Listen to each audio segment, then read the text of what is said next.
ہمیں نہیں پتا کہ موت کی تکلیف کیا ہے۔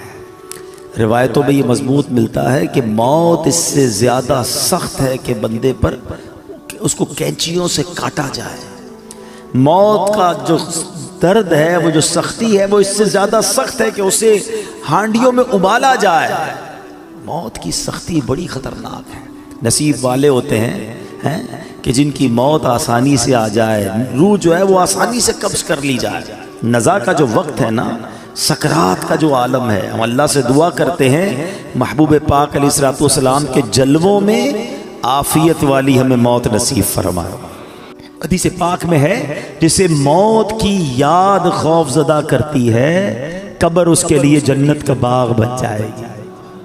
ہاں، اکیلے میں بھی یاد کر کے آنسو بہایا کرو، موت کو یاد کیا کرو، کیونکہ یہ جو خوف ہے نا، یہ قبر کے عذاب سے بچا لے گا، یہ قبر کے خوف سے بچا لے گا۔ جو ادھر بے خوف ہے، کہیں ایسا نہ ہو قبر میں خوف زدہ ہو جائے، قبر میں عذاب میں گرفتار ہو جائے۔ بارگاہ رسالت میں عرض کی گئی، یا رسول اللہ صلی اللہ علیہ وسلم، کیا کسی کو شہداء کے ساتھ بھی اٹھایا جائے گا؟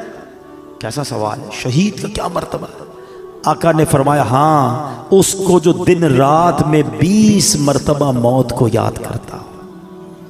یہ ترغیب ہے، ایسے نہیں دعوت اسلامی والے موت کی بات کرتے، تو حدیثوں میں ہے، جو دن میں 20 بار موت کو یاد کرے، فرمایا اس کو شہیدوں کے ساتھ اٹھایا جائے۔ حضرت انس بن مالک رضی اللہ عنہ سے روایت ہے، سرکار دو عالم صلی اللہ علیہ وسلم نے فرمایا موت کو کثرت سے یاد کیا کرو، کیونکہ وہ گناہوں کو زائل کرتی ہے اور دنیا سے بے رغبتی پیدا کرتی ہے۔ حضرت سفیان ثوری فرماتے ہیں ہمیں ایک بزرگ نے یہ بات بتائی کہ حضور انور صلی اللہ تعالی علیہ وسلم نے ایک شخص کو وصیت کی کہ تم موت کو کثرت سے یاد کیا کرو، وہ تمہیں دوسرے غموں سے آزاد کر دے گی، اور غموں سے بچنا ہے نا تو موت کو یاد کیا کرو۔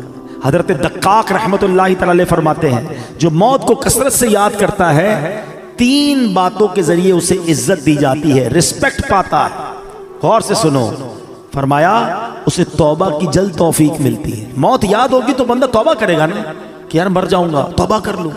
دوسرا، اسے قناعت کی دولت مل جاتی ہے، تھوڑے پیسوں میں بھی خوش رہتا ہے، زیادہ حل میں مزید نہیں ہوتا کہ یار مرنا ہے اب اور کیا کروں گا، ورنہ یہ بھی آ جائے وہ بھی آ جائے، اس کا بھی چھین لوں اس کا بھی لوٹ لوں۔ وہ قناعت کی توفیق مل جاتی ہے کیونکہ موت یاد ہوتی ہے۔ تیسری بات فرمائی، عبادت میں چستی نصیب ہوتی ہے۔ فرض پڑھ کر بھاگنے کا جی چاہ رہا ہے، یار آج سنتیں نہیں پڑھتا، یار موت آنے والی ہے سنتیں پڑھ لے گا، چلو یار اب تو چلوں، یار مرنا ہے نفل اور پڑھ لوں، مغرب ہے تو اوابین پڑھ لوں۔ تو یہ جو موت یاد ہوگی نا تو عبادت میں چستی نصیب ہوگی۔ تسبیح نکالے گا تو رکھنے کو جی نہیں چاہے گا، ایک اور پڑھ لیتا ہوں یار، ابھی کبھی بھی مر سکتا ہوں، یہ قبر میں کام آئے گا، قبر میں نور بن جائے گا۔ تو توبہ آسان، عبادت آسان اگر بندہ موت یاد رکھے۔ اور فرمایا کہ جو موت کو بھلا دیتا ہے وہ اپوزٹ اس کے 3 باتوں میں گرفتار کر دیا جاتا ہے۔ توبہ میں تاخیر کرتا ہے، یار بعد میں کر لوں گا، ابھی تو جوانی ہے، ابھی تو شادی بھی نہیں ہوئی ہے، ابھی کیا توبہ کروں، مزے کر لوں پھر اللہ اللہ کروں گا۔ کیا جوان مرتے نہیں؟ شادی سے پہلے مرتے ہوئے نہیں دیکھا اپنے لوگوں کو؟ کبھی بھی جا سکتے ہیں۔ پھر فرمایا بقدرے ضرورت رزق پر راضی نہ ہونا، اور پیسے چاہیے اور پیسے چاہیے، کیونکہ موت تو بھول چکا ہے، حرام کماتا ہے، رشوت لیتا ہے، سود لیتا ہے، موت تو یاد ہی نہیں ہے۔ اور تیسرا فرمایا عبادت میں بھی سستی ہو جاتی ہے، بعد میں پڑھ لوں گا، اگلے جمعے سے نماز پڑھوں گا، رمضان سے نماز پڑھوں گا، اس سے پہلے ہی مر گئے تو سوچئے موت کو یاد کرنا بہت سارے فائدے لاتا ہے۔ حضرت کعب الاحبار رحمت اللہ تعالی فرماتے ہیں جو موت کو پہچان لیتا ہے اس پر دنیا کے غم و مصائب آسان ہو جاتے ہیں۔ اے میرے پیارے اسلامی بھائیوں، امام حسن بصری رحمت اللہ تعالی نے فرماتے ہیں نبی پاک نے صحابہ کرام سے پوچھا کیا تم سب جنت میں داخل ہونا چاہتے ہو؟ یہی سوال میں آپ سے کر لوں، سارے کہیں گے نا کہ ہم جنت میں جانا چاہتے ہیں۔ صحابہ نے کہا حضور جی ہاں یا رسول اللہ صلی اللہ تعالی وسلم۔ تو اللہ کے حبیب نے فرمایا اپنی امیدوں کو مختصر کرو، موت کو آنکھوں کے سامنے رکھو اور اللہ پاک سے حیا کا حق ادا کرو۔ اللہ کرے کہ یہ باتیں ہمیں یاد رہیں، ہم اپنی موت کی تیاری کی کوشش کرتے رہیں اور تیار رہیں۔ میں ایک مشورہ دیتا ہوں، ہم میں سے کسی کے پاس گارنٹی ہے کہ وہ 1 سال زندہ رہے گا؟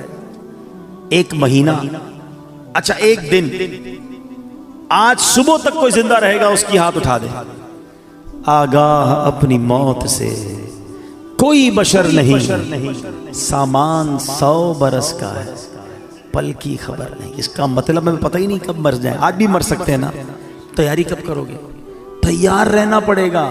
یعنی میں روزانہ ایسے جیوں کہ آج مر جاؤں پھر بھی اللہ راضی ہوگا، قبر جنت کا باغ بنے، ایسی لائف گزارنی ہے۔ تو ایسی لائف گزارنے کے لیے ہمیں اپنے شیڈول کو، اپنے لائف سٹائل کو بدلنا پڑے گا نا۔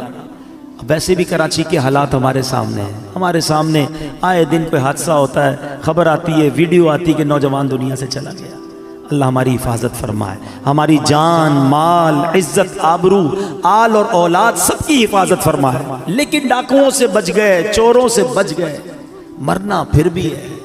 ہاں، موت سے نہیں بچ سکتے، تیاری کر لو نا۔ تو آؤ مل کر آخرت کی تیاری کرتے ہیں۔ یقین کریں، دعوت اسلامی سے بہت ساری وجوہات کی وجہ سے پیار ہے، مگر ایک پیار کی وجہ یہ بھی ہے کہ یار یہ کمال کا ماحول ہے، ہمیں پکڑ پکڑ کر آخرت کی یاد دلاتا ہے۔ ہم غافل ہو جاتے ہیں، کبھی رائٹ ہو جاتے ہیں، کبھی لیفٹ ہو جاتے ہیں، یہ پھر ہمیں ٹریک پہ لاتا ہے کہ کدھر جا رہے ہو۔ جنت کا راستہ تو یہ ہے، اللہ کی رضا کا راستہ یہ ہے، ایمان سلامت لے کر قبر میں جانے والا راستہ یہ۔ پکڑ لو اس ماحول کو، چھوڑا نہ کرو۔ یہ اسلائی پہ نظر آتے ہیں، کچھ لوگ آگے پیچھے ہو جاتے ہیں، یا یہ پھر آئیں گے، پھر درس دیں گے، پھر مسجد میں لے جائیں گے۔ کدھر لے جا رہے ہیں تمہیں؟ تمہارے رب کے پاس لے جا رہے ہیں۔ اگر یہ کہتے ہیں مدنی قافلوں میں چلو، تو کیا قافلے میں جا کر آپ ہمارے امیر قافلوں کو 5-5 ہزار کا لفافہ دیتے ہو؟ اس کا کیا فائدہ ہے؟ وہ اس لیے بلاتا ہے کہ 3 دن آؤ، اللہ کے گھر میں رہ کے رب کو راضی کر لو، قبر کی تیاری کر لو، قبر روشن کر لو، ان کا شکریہ ادا کیا کرو، ان سے بھاگا نہ کرو۔ یہ تم سے محبت کرتے ہیں، یہ تمہیں بلاتے اس لیے ہیں کہ آؤ ہم مل کر اپنی آخرت روشن کر لیں۔ دنیا تو گزر ہی جانی ہے، 50، 60، 70 سال ختم ہونے والی۔ یار ہم میں سے کئیوں کے بال سفید ہو گئے، کتنا جیئیں گے یار؟ اب تو مرنے والے ہیں، پتہ نہیں کب دنیا سے چلے جائیں گے۔ تو ادھر کی تیاری کر لو، ادھر مار نہ پڑے، ادھر کچھ بھی نہیں کر سکیں گے اگر سانپ اور بچھو قبر میں آ گئے۔ ارے آج تو ایک کیڑا ادھر آ جائے ہماری چیخ نکل جاتی ہے، ابھی لائٹیں بند ہو جائے تو ہم گھبرانا شروع کر دیں گے۔ قبر میں کیا ہوگا اگر اللہ ناراض ہو گیا؟ اب بس آج پکی توبہ، بس اب گناہ نہیں کرنے، ہمت کرو۔ ہاں مجھے سب پتا ہے، مجھے کسی کو بتانے کی ضرورت نہیں، اور آپ کو بھی کسی کو بتانے کی ضرورت نہیں، آپ کو سب پتا ہے کون جھوٹ بول رہا ہے، کون حرام دیکھ رہا ہے، کون حرام کما رہا ہے، کون ماں باپ کو ستا رہا ہے، کون معاذ اللہ اپنے دوستوں کے ساتھ بیٹھ کر نشہ کر رہا ہے، سب کو پتا ہے۔ ہمیں نہ بھی پتا ہو نا تو اللہ کو تو پتا ہے نا، کسی کو نہ بھی بتاؤ رب تو دیکھ رہا ہے نا۔ بس آج اسی رب سے دل ہی دل میں کہہ دو نا، اے اللہ معاف کر دے، اللہ معاف کر، اب نہیں کروں گا، اللہ تجھے ناراض نہیں کروں گا۔ ہو گئے گناہ، کر لی خطائیں، کمزور ہوں نا، لے گیا شیطان گناہوں کے اڈے پر، اب معافی دے دے، تجھ سے معافی مانگتے مولا، ہمیں معاف کر دے، ہمیں استقامت بھی تو دے دے، ہمیں اپنے پسندیدہ بندوں میں شامل کر لے، ہمیں شیطان کے مقابلے میں طاقت دے دے۔ ہم ہمت تو کر رہے ہیں، اے اللہ طاقت تو نے دینی ہے، مدد تو نے کرنی ہے۔ بس آج یہ اپنے دل میں نیت کر لو، اپنے رب سے خود ہی وعدے کر لو، وہ بڑا کریم ہے، وہ بڑا رحیم ہے، وہ نگاہ بھی فرمائے گا، وہ مدد بھی فرمائے گا، اور وہ ہمیں اچھا بھی کر دے گا۔ رب کریم سے دعا کرتا ہوں کہ اللہ نیکوں کے صدقے ہمیں نیک بنا دے، اچھوں کے صدقے ہمیں اچھا بنا دے، ہماری گناہوں والی عادتیں رب اپنے کرم سے دور کر دے۔ ہم سب چاہتے ہیں نا کہ حضرت عزرائیل ملک الموت آسانی سے روح قبض کریں۔ ویسے سچی بات پتہ ہے کیا ہے کہ جب ان کی یاد میں زندگی گزرتی ہے نا، عشق رسول میں زندگی گزرتی ہے، آقا کی سنتوں پر عمل کر کے نبی پاک کی رضا والی زندگی گزرتی ہے نا، تو کیا خوبصورت شاعر بات لکھتے ہیں کہ جب تیری یاد میں دنیا سے گیا ہے کوئی، اللہ کرے کہ آقا کی یاد میں بس نبی پاک کے تصور میں جائیں، مدینہ پاک میں آقا کے جلووں میں دنیا سے جائیں، پھر کیا ہوگا؟ جب تیری یاد میں دنیا سے گیا ہے کوئی، جان لینے کو دلہن بن کے قضا آئی ہے۔ ہاں پھر اس کی جان بڑی آسانی سے نکلتی ہے، وہ تو نبی پاک کے جلووں میں گم ہوتا ہے نا۔ تو اللہ کرے کہ موت کے وقت آقا کا جلوہ نصیب ہو جائے، لیکن کام کیا کرنا ہے اس کے لیے؟ کثرت سے درود پاک، چلتے پھرتے اٹھتے بیٹھتے نہیں پڑھتے لوگ درود، فضول باتوں کے لیے گھنٹوں پڑے ہیں۔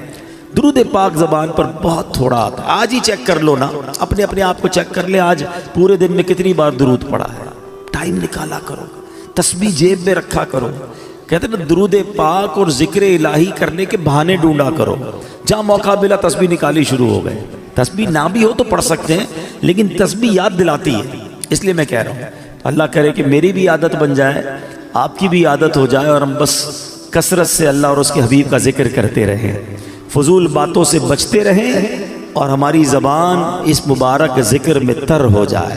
بڑی پیاری التجا امیر اہل سنت کی ہے، مل کے آقا علیہ الصلوۃ والسلام کی بارگاہ میں عرض کرتے ہیں، ذکر و درود ہر گھڑی ورد زباں رہے، ورد زباں رہے، میری فضول گوئی کی عادت نکال دو، میری فضول گوئی کی عادت نکال دو۔ آئیے مل کر محبت کے ساتھ بآواز بلند درود پاک پڑھ لیں، صلو علی الحبیب۔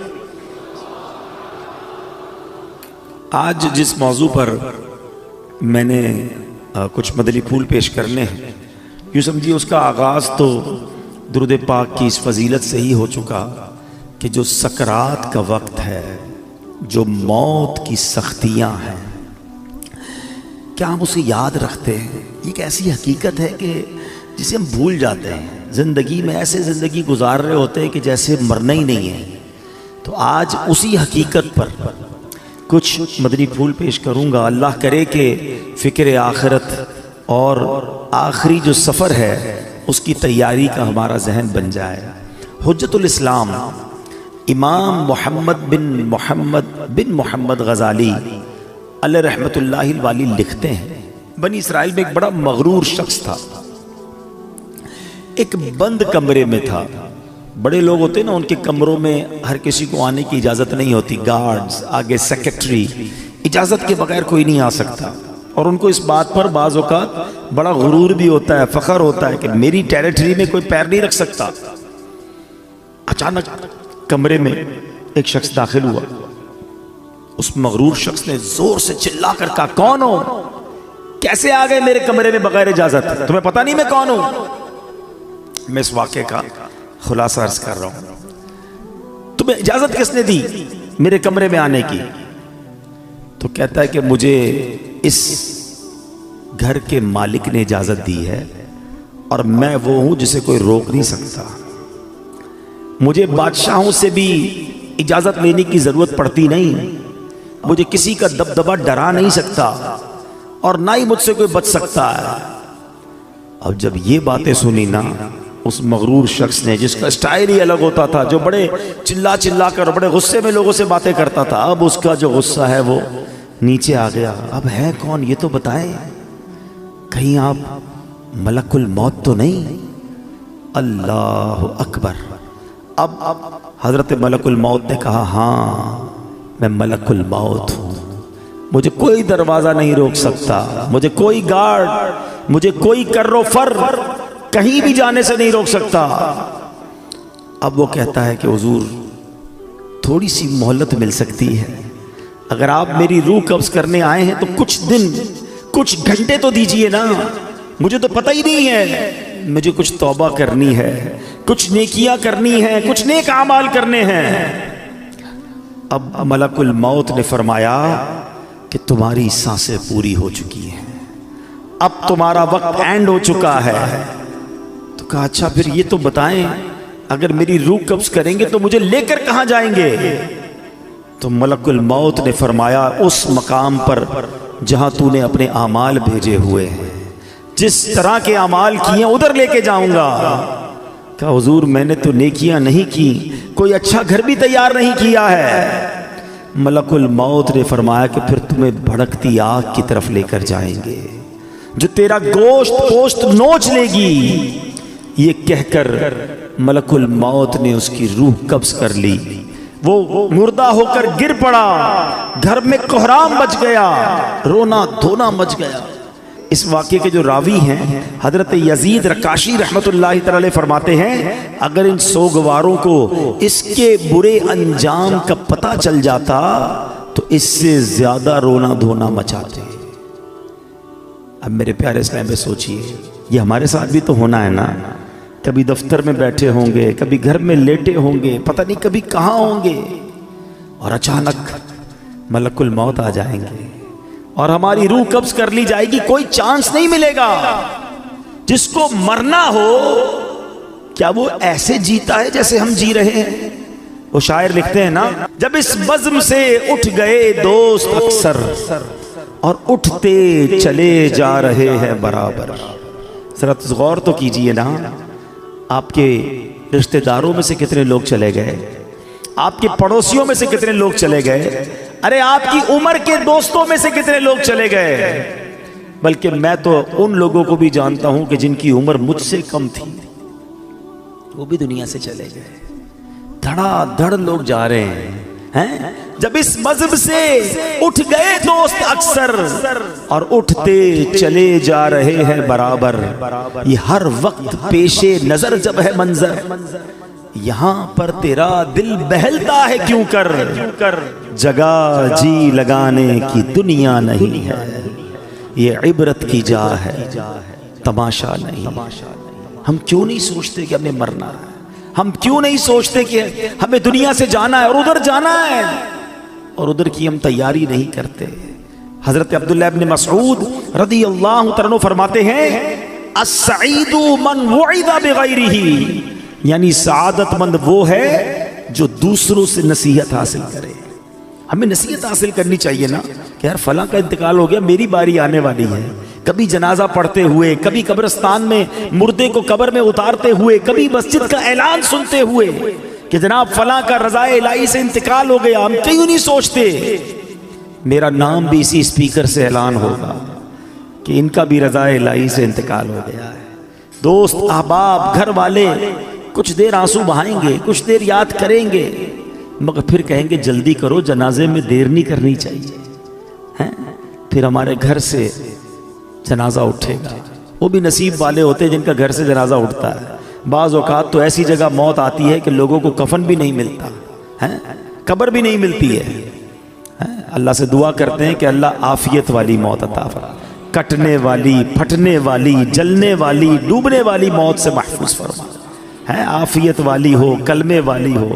اللہ کریم ہے نا، میرے رب سے تو مانگ سکتے ہیں نا، ہم اللہ سے مانگتے ہیں کہ مولا ہمیں زندگی بھی شان والی عطا فرما، موت بھی شان والی عطا فرما، ایمان والی عطا فرما، کلمے والی عطا فرما، عبرت والی موت نہ دینا مالک کہ مرنے کے بعد لوگ کہیں کہ دیکھو باتیں تو بڑی بڑی کرتا تھا، اس کی موت کیسی ہوئی ہے۔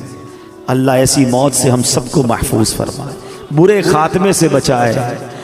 خدایا برے خاتمے سے بچانا، خدا یا برے خاتمے سے بچانا، پڑھوں کلمہ جب نکلے دم یا الہی، پڑھوں کلمہ جب نکلے دم یا الہی۔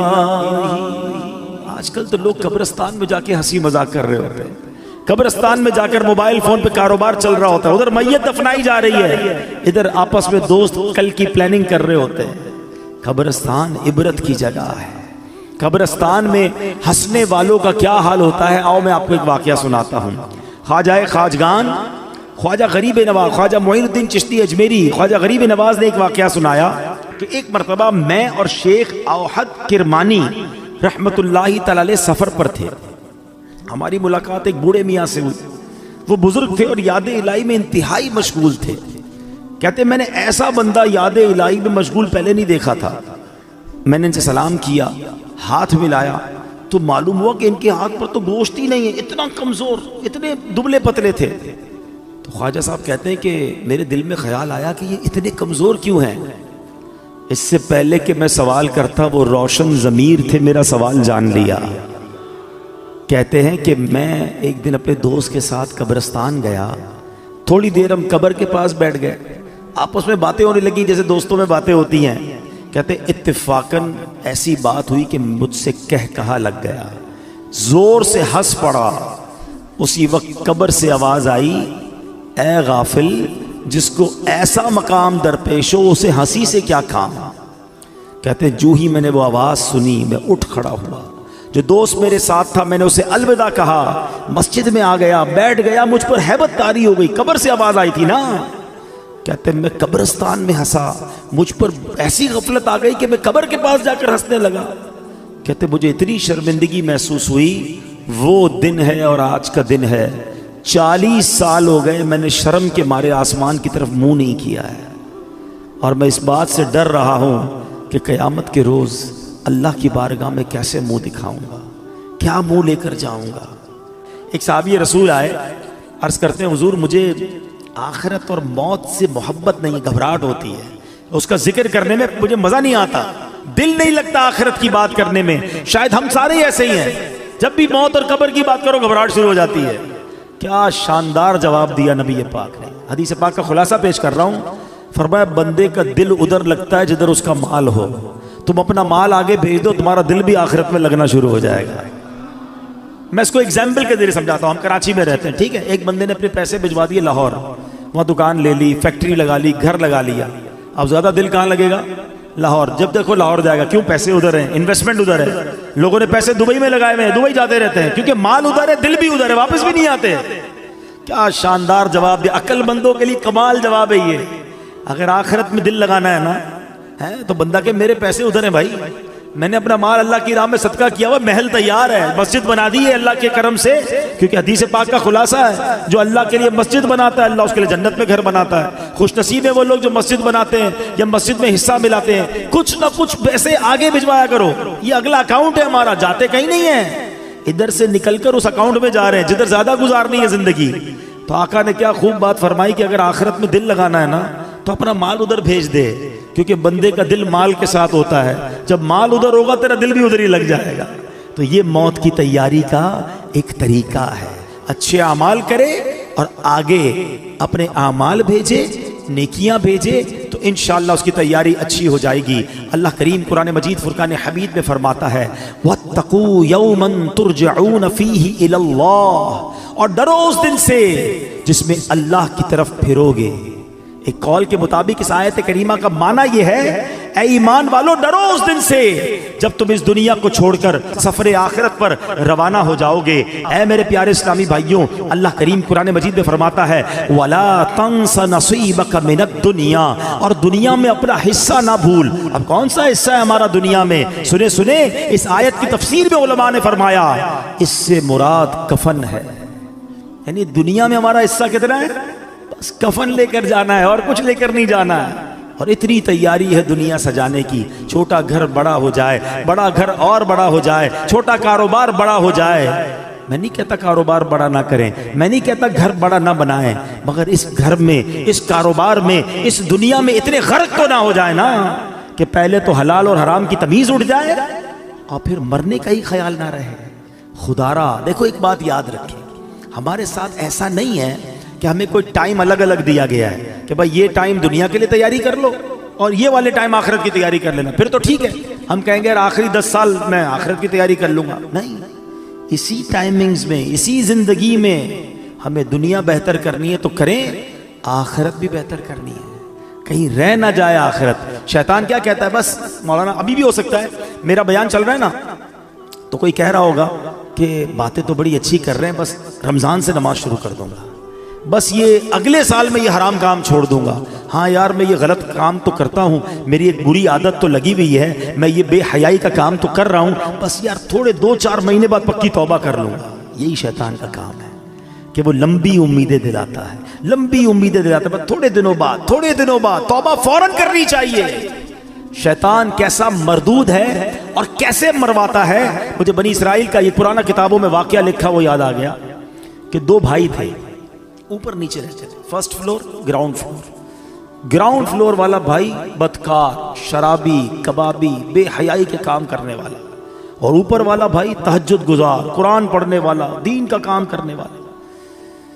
شیطان بڑے بھائی کے پاس گیا اور اسے کہتا ہے کہ یار 40 سال ہو گئے تیری زندگی کو، کوئی مزہ نہیں کیا لائف میں، کوئی انجوائمنٹ نہیں، سارا دن ذکر تسبیح۔ میں نے اللہ پاک کی قدرت لوح محفوظ پر دیکھ لیا ہے، تیری عمر 80 سال ہے، ایک کام کر، 20 سال انجوائے کر، مزے کر، رنگ رلیاں منا لے، آخری 20 سال پھر توبہ کر کے عبادت کر لینا۔ شیطان نے دل میں یہ خیال ڈال دیا۔ اس نے سوچا یار بات تو ٹھیک ہے یار، میں تو کچھ کیا ہی نہیں زندگی میں، صرف اللہ اللہ ہی کرتا رہا، مزہ ہی نہیں لائف میں اٹھایا۔ نیچے ہی تو میرا بھائی ہے، روز عیاشیاں کرتا ہے، روز شرابیں پیتا ہے، روز بے حیائی کرتا ہے، کہیں اور جانے کی کیا ضرورت ہے، نیچے چلا جاتا ہوں بھائی کے پاس۔ وہ اللہ کی کرنی دیکھو کہ جو نیچے والا بھائی تھا اس کے دل میں خیال آیا کہ یار کب تک گناہ کرے گا، اتنی شرابیں، اتنی بے حیائیاں، اتنی بدکاریاں، مرنا نہیں تجھے، توبہ کر۔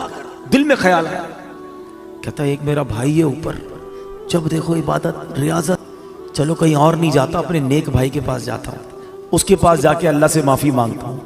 اللہ کی کرنی دیکھیں، یہ گناہگار اپنے کمرے سے نکلتا ہے اوپر جانے کے لیے، اور وہ نیک اپنے کمرے سے نکلتا ہے نیچے آنے کے لیے۔ جب وہ سیڑھی پہ آتا ہے نا اوپر والا، اس کا پیر پھسلتا ہے، لڑکتا ہوا نیچے والے بھائی پہ گرتا ہے، دونوں بھائی نیچے گرتے ہیں، دونوں کا انتقال ہو جاتا ہے۔ اب پتہ ہے فیصلہ کیا ہوتا ہے؟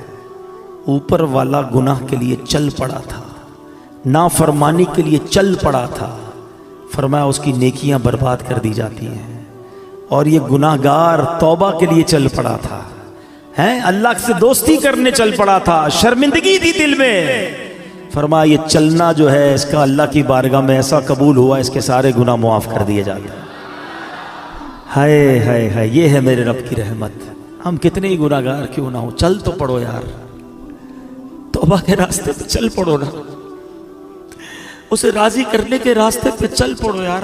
کب تک سوچتے رہیں گے، کب تک نمازیں قضا کرتے رہیں گے، کب تک جھوٹ بولتے رہیں گے، کب تک حرام کماتے رہو گے، کب تک ماں باپ کو ستاتے رہو گے، کب تک جوا کھیلتے رہیں گے، کب تک شراب اور بے حیائی کے کام کرتے رہو گے۔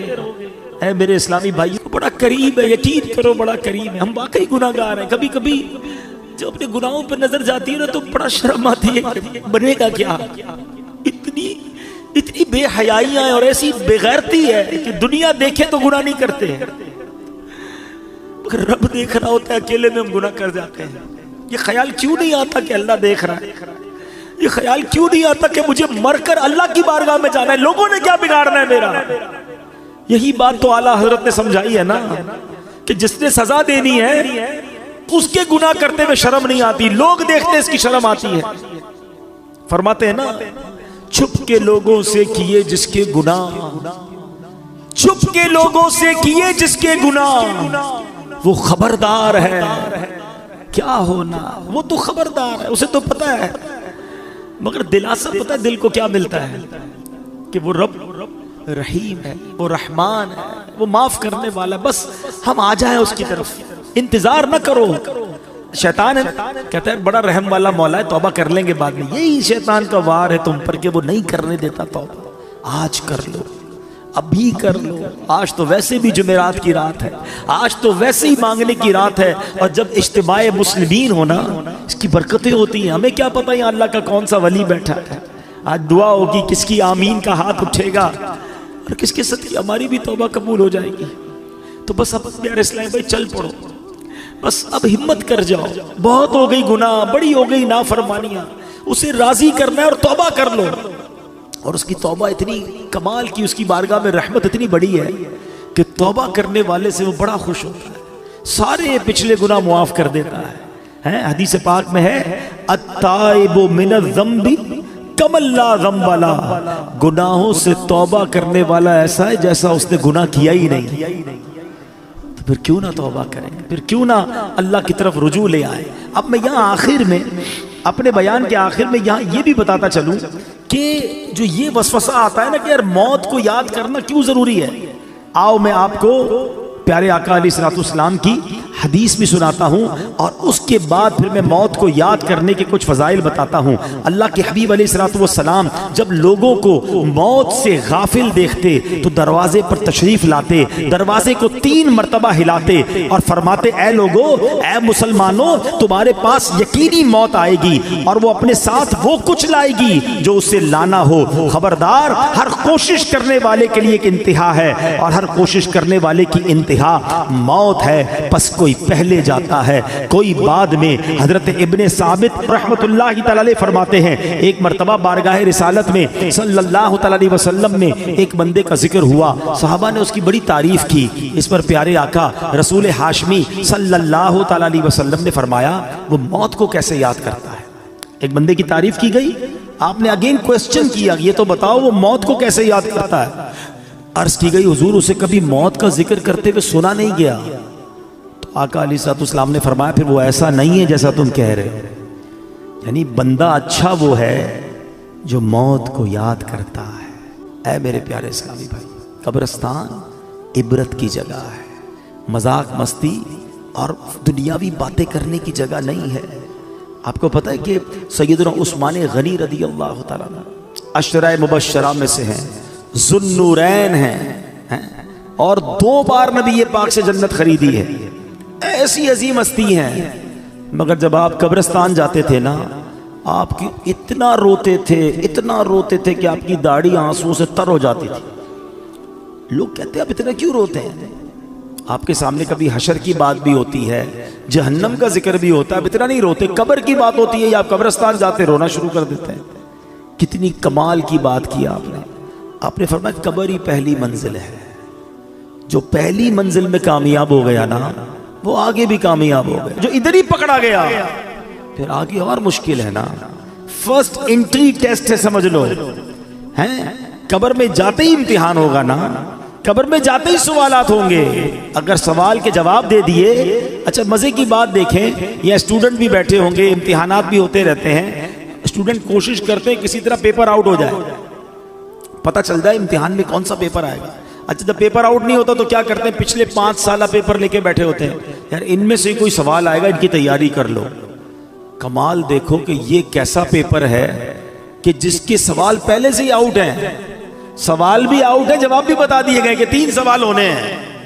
قبر میں جانے کے بعد ہر بندے سے سوال ہوگا من ربک، تیرا رب کون ہے، ما دینک، تیرا دین کیا ہے، اور پھر ایک پیارا سا چہرہ دکھایا جائے گا اور پوچھا جائے گا ما کنت تقول فی ھذا الرجل، کہ اس مبارک چہرے والی ہستی کے بارے میں دنیا میں کیا کہا کرتا تھا۔ اور تینوں سوالوں کا جواب ہمیں پتہ ہے، من ربک، ربی اللہ، اللہ ہمارا رب ہے نا، ما دینک، دین الاسلام، دین میرا اسلام ہے۔ اور ہمیں پتہ ہے کس کا چہرہ دکھایا جائے گا، کیا کہیں گے، ہوا رسول اللہ صلی اللہ تعالی علیہ وسلم، یہ تو میرے آقا جناب رسول اللہ صلی اللہ تعالی علیہ وسلم ہے۔ مگر یہ اتنا سمپل نہیں ہے، ہاں سوال بھی پتہ ہے، جواب بھی پتہ ہے۔ اب میں آپ کو آؤ ایک کمپیریزن سمجھاتا ہوں میرے بچوں، جو خاص طور پہ اسٹوڈنٹس ہیں بلکہ جتنے بھی لوگ ہیں، سب نے دنیا کے امتحان کبھی نہ کبھی دیے ہوں گے۔ What is the difference between worldly examination and examination of the grave؟ دنیا کے امتحان اور قبر کے امتحان کا میں فرق آپ کو سمجھاتا ہوں۔ دنیا کا امتحان جب بھی ہوگا ڈیٹ پہلے سے پتا ہوگا، ایسا ہی ہے نا، 2 مہینے باقی ہیں، 3 مہینے باقی ہیں، فلاں تاریخ کو میتھس کا پیپر ہوگا، پھر اردو کا ہوگا، پھر سائنس کا ہوگا، جو بھی پیپر ہے، پیپر کے ٹاپکس بھی پتہ ہیں، ڈیٹس بھی پتہ ہیں، ٹھیک ہے۔ جیسے جیسے امتحان قریب آئے گا ہم تیاری بڑھاتے جاتے ہیں، کل صبح پیپر ہے رات نیند نہیں آتی، ایسا ہی ہے۔ سیکنڈ، دنیا کا پیپر جب بھی دے دے، آپ پیپر دیتے ہیں، رزلٹ کچھ دنوں بعد یا کچھ مہینوں بعد آتا ہے، ٹھیک ہے۔ تیسری بات، پیپر میں فیل ہو گئے، ایک چانس ملتا ہے، کیا کہتے ہیں اس کو، سپلیمنٹری پیپر یا ضمنی امتحان، کہ چلو یار فیل ہو گئے دوبارہ دے دو۔ اچھا اس میں بھی فیل ہو گئے، پھر کیا ہوگا؟ میکسیمم کیا ہو جائے گا؟ 1 سال اور پڑھنا پڑے گا نا. 8ویں کا امتحان دیا، پاس نہیں ہوئے، چلو بھائی 8ویں دوبارہ پڑھ لو، 9ویں دوبارہ پڑھ لو. یہ 4 باتیں یاد رکھیے گا. ڈیٹ پہلے سے پتا ہے، ٹھیک ہے، تاکہ تیاری کر لیں. سیکنڈ، امتحان کے بعد رزلٹ کافی دنوں بعد آتا ہے، اور ایک آدھا پیپر، ایک آدھا سوال رہ گیا تو سپلیمنٹری کا موقع ہے. چوتھا، اگر فیل ہی ہو گئے تو پھر کیا ہوگا؟ آپ کو 1 سال پڑھنا پڑے گا. ایک 5واں بھی مسئلہ ہے جو آج کل زیادہ ہے کہ دنیا کے امتحان میں تھوڑے پیسے دے کر، تھوڑی رشوت دے کر، معاذ اللہ، یہ چیٹنگ کر کے بھی لوگ پاس ہو جاتے ہیں.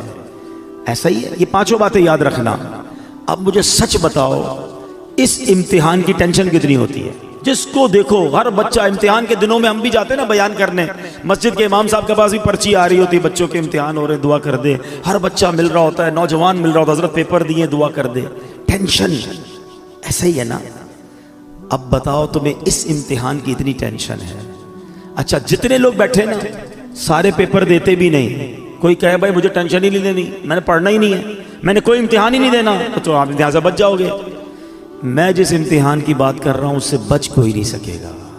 اسکول گیا یا نہیں گیا، کالج گیا یا نہیں گیا، مدرسے گیا یا نہیں گیا، اسے یہ امتحان دینا ہی پڑے گا، کمپلسری ہے. دوسری بات، ڈیٹ تو پتہ ہی نہیں ہے. ہو سکتا ہے 10 سال بعد ہونا ہو، اور ہو سکتا ہے آج رات ہی ہونا ہو. یہ بھی تو ہو سکتا ہے نا کہ میں اور آپ میں سے کوئی ایسا بھی یہاں بیٹھا ہو جس نے گھر نہیں جانا اٹھ کر. ہو سکتا ہے یہی موت آ جائے اور آج رات اس کی قبر میں گزرے اور آج رات ہی امتحان دینا پڑے. مجھے سچ بتاؤ، جس امتحان کی ڈیٹ تمہیں 4 مہینے پہلے ملتی ہے، تم ٹیوشن لیتے ہو، تم جناب گیسٹ پیپر لیتے ہو، اس کی تیاری میں لگ جاتے ہو. میں جس امتحان کی بات کر رہا ہوں اس کو تو پتہ ہی نہیں کب ہو جائے. تو عقل مند کون ہے؟ تیاری کر کے رکھے ہیں، ہمیشہ پریپیئر رہے کہ جب امتحانوں میں جواب دے دوں گا. اب آؤ دوسری بات، دنیا کے امتحان میں پیپر دینے کے کئی دنوں بعد رزلٹ آتا ہے. قبر کے امتحان میں فوری رزلٹ آئے گا. ادھر صحیح جواب دیے، ادھر جنت کی کھڑکی کھول دی جائے گی. پتہ فرشتے کیا کہیں گے مرنے والے کو جو صحیح جواب دے گا نا؟ نم کا نومت العروس، سو جا کہ جیسے دلہن سوتی ہے. اسے قبر ایسے دبائے گی، قبر ہر کسی کو دبائے گی، یاد رکھیے گا.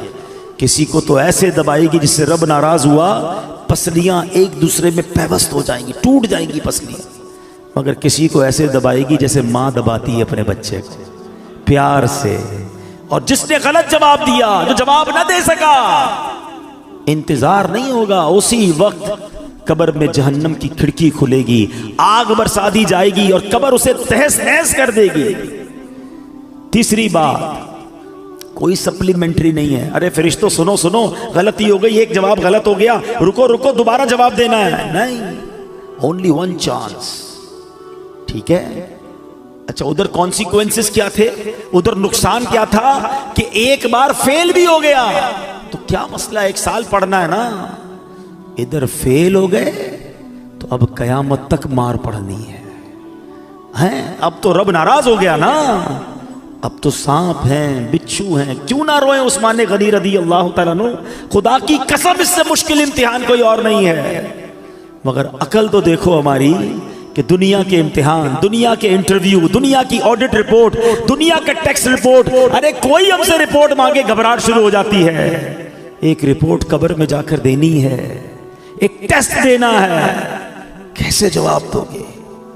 اب آتا ہوں ایک اور بات کی طرف. آپ کہیں اپنے تو جواب یاد کرا دیے، اب تو ہم دے دیں گے. نہیں، یہ ایسا نہیں ہے کہ جس کو جواب یاد ہے وہ جواب دے دے گا، پھر تو سب کو ہی یاد ہے نا. اس دن جس سے رب راضی ہوگا، جو ایمان سلامت لے کر قبر میں جائے گا، وہ تو انشاءاللہ جواب دے دے گا. اور عاشق رسول تو سبحان اللہ، عاشق رسول تو موت کا انتظار کرتا ہے. اس کو پتا ہے کہ آقا کا قبر میں دیدار ہونا ہے. اعلیٰ حضرت فرماتے نا، جان دے دو وعدہ دیدار پر. ارے جان دو گے تو دیدار ہوگا نا. جان دے دو وعدہ دیدار پر، نقد اپنا دام ہو ہی جائے گا. ہاں، عاشق رسول کو گھبراہٹ نہیں ہوتی. گھبراہٹ اسے ہو جس کی قبر میں کیڑے پڑنے ہیں. نمازیں پڑھی ہیں، سنتوں پر عمل کیا ہے، درود پاک پڑھا ہے، حرام روزی سے بچا ہے، حرام دیکھنے سے بچتا ہے، قرآن پاک کی تلاوت کرتا ہے، اللہ کی رضا والے کام کرتا ہے، ماں باپ کا ادب کرتا ہے، انشاءاللہ اس کی قبر تو نور نلا نور ہونی ہے، اس کو تو دنیا سے زیادہ راحت قبر میں ملے گی، جنت کی کھڑکی کھل جائے گی، جنت کی نعمتیں نصیب ہو جائیں گی۔ عاشق رسول کی تو کہتے ہیں نا، اس کی ترجمانی شاعر کرتے ہیں کہ وہ تو جب آقا قبر میں آئیں گے نا تو جب پوچھیں گے فرشتے کہ یہ کون ہے تو کیا کہیں گے؟ میرا دین و ایمان فرشتے جو پوچھیں تمہاری جانب اشارہ کروں میں تمہاری جانب اشارہ کروں۔